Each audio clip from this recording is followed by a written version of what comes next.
Oke dokter, dokter di sini udah jauh lebih nggak sabar lagi nih dok untuk tahu tentang Lavian karena kan ini termasuk alat baru kita nih dok. Kalau gitu panggung ini sekarang saya serahkan kepada dokter. Terima kasih banyak dokter. Oke, thank you.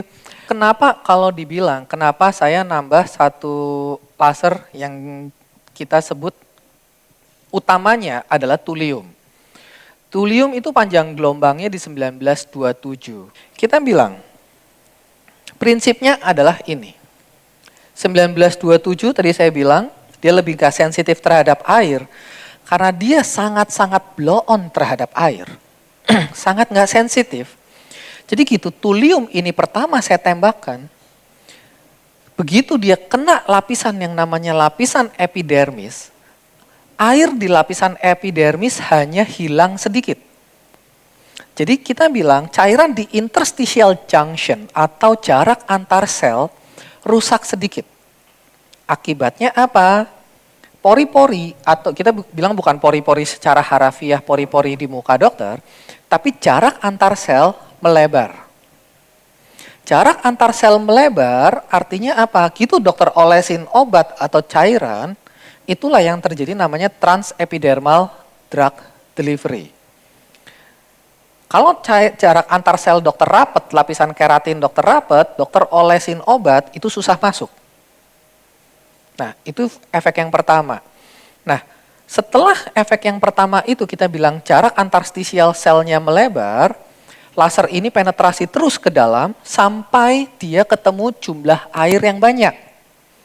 Jumlah air yang banyak ada di mana? Di basal membran. Nah, setelah dia ketemu basal membran, jumlah cairannya banyak, baru dia bekerja maksimal di situ. Nah, setelah dia ketemu basal membrannya yang dia pecahin. Jadi kalau dokter lihat, lapisan epidermalnya dia rusak sedikit, lapisan dermalnya juga dia rusak sedikit, baru banyak kerusakannya nanti di basal membran. Jadi seperti kalau di Pico, kalau dokter pernah dengar ada yang namanya LIOP, Laser Induced Optical Breakdown. Jadi dokter kayak bikin micro hole atau bolongan kecil, tapi di dalam kulit. Akibatnya apa? Pasien nggak ngerasa ada downtime-nya. Karena permukaan atau surface-nya nggak ngalamin kerusakan. Tapi yang terjadi kerusakan adalah di tengah-tengah kulit pasien. Makanya pasien tidak merasakan atau tidak melihat adanya downtime, tapi terasa kayak ada yang luka, ada yang nyelekit-nyelekit, tapi di dalam kulit, mostly pasien nggak bisa lihat. Nah, ini yang posisinya kita bilang terjadi. Nah, terus kenapa bisa untuk pigmentasi? Seperti yang kita tahu, di basal membran dokter, itu tempatnya melanosom. Tempatnya produksi warna kulit kita atau melanin kita, semuanya ada di basal membran. Jadi yang dirusak oleh laser ini adalah si basal membrannya atau tempat si sumber produksi melaninnya. Jadi yang dia hancurkan pertama adalah source-nya. Nah, inilah mekanisme kenapa thulium bisa juga berguna untuk pengobatan pigmentasi. Makanya orang di Korea bilang, laser ini seperti dokter nanti pakai BB cream, warna kulitnya lebih rata. Karena kenapa?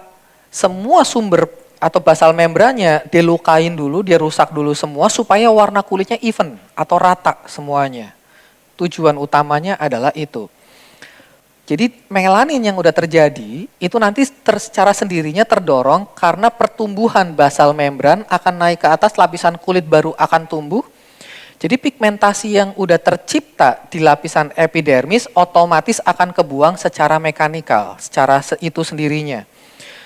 Nah, itu yang menjelaskan nanti di foto before after pasien saya, ada beberapa kelainan pigmentasi yang epidermal setelah 1-2 kali laser, itu perbaikannya lumayan banyak.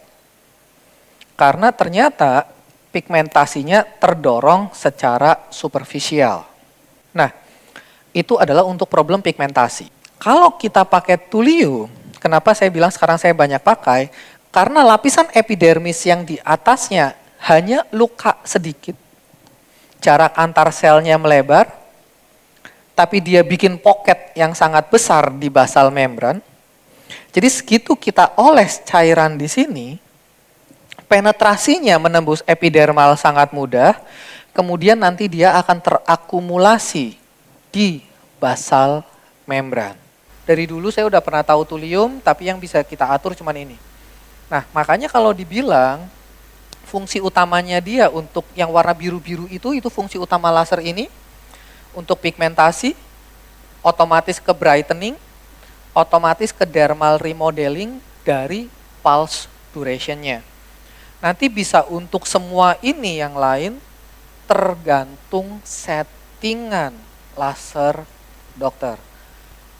Ini semua fungsinya, cuman nanti balik lagi semua tergantung settingan. Dan settingannya semuanya di open. Nah, yang saya suka adalah tadi saya udah bilang, downtime-nya pendek, cuma 1 hari, eritema. Besoknya pasien kulitnya udah normal, nggak ada masalah sama sekali, mau makeup, mau apapun, go ahead, silahkan. Treatmentnya lumayan aman, karena kenapa? Lapisan permukaan kulitnya intact, nggak luka. Yang kita lukain adalah basal membran, jadi resiko HPI-nya sangat-sangat rendah.